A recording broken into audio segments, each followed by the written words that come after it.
আসসালামু আলাইকুম রহমতুল্লাহি ওবরাকাতু। তো আজকে যে বিষয়টা নিয়ে কথা বলবো সেই বিষয়টা হলো, এখন বর্তমান যে সময়টা চলতেছে এই সময়টার ভিতরে বিশেষ করে ফেসবুক এবং ইউটিউবে আসলে দেখা যায় মুরব্বি মুরব্বি ছাড়া কোনো ভিডিও চোখে পড়তেছে না, খুব কম। তার কারণ হলো, আজকে মুস্তাক ফয়েজ সাহেব একটা মাহফিলের মধ্যে যায়, আলেম মানুষ, সে একটা মাহফিলের ভিতরে গিয়েছেন, গিয়ে যাওয়ার পরে ভুলে এক মুরব্বীকে ডাক দিয়ে বলছেন, হে মুরব্বী, তো আপনারা এই কথা নিয়ে আজকে টুল করতেছেন।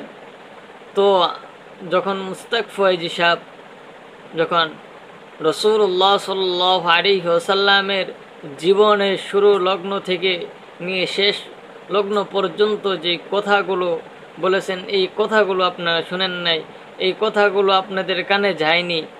তো মুস্তাক ফয়েজি সাহেব যখন কোরআন হাদিস ভিত্তিক আলোচনা করেন, যখন নামাজের কথা বলেন, এই কথাগুলো আপনার আমার কানের ভিতরে আসে নাই।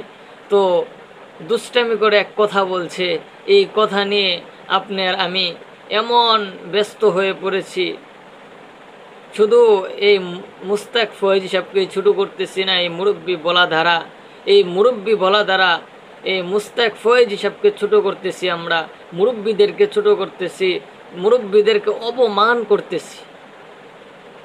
এই জন্য আমি সকল ভাই বোনদেরকে বলবো, ভাই, মুস্তাক ফয়েজি সাহেব হুজুরের এই রসুল্লাহ সাল্লাল্লাহু আলাইহি ওয়াসাল্লামের জীবনের শুরু লগ্ন থেকে নিয়ে শেষ লগ্ন পর্যন্ত একটি সেমিনারে একটি বয়ান আছে।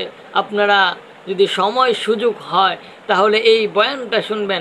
এই বয়ানটা শোনার পরে মুস্তাক ফয়েজি সাহেবের যে মুরব্বী দিয়ে যে ভিডিওগুলো করেছেন, এই ভিডিওগুলো আর এই ইউটিউব ফেসবুকে রাখার কোনো থাকবে না, আপনার মন মানসিকতা নষ্ট হয়ে যাবে দেখবেন। তাহলে এই জন্য বলবো, মুস্তাক ফয়েজি সাহেবের খালি অপমান করতেছেন না, মুরব্বীদের অপমান করতেছেন, আলেমদেরকে অপমান করতেছেন। এই জন্য বলবো, ভাই, আলেম মানুষ দুষ্টামি করে বলেই ফেলছেন।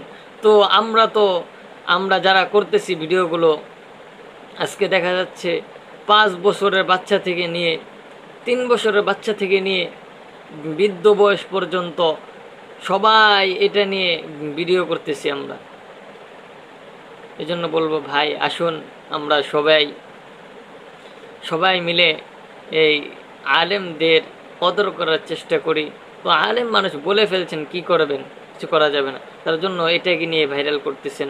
আমি বলবো, ভাই, আলেমদের সব কথা ভাইরাল করার দরকার নাই। এই যে নামাজের কথাগুলো বলেছেন, নবীজির শুরু লগ্ন থেকে শেষ লগ্ন পর্যন্ত কথা বলেছেন, এই কথাগুলো শুনুন, আপনার জীবন পরিবর্তন হয়ে যাবে।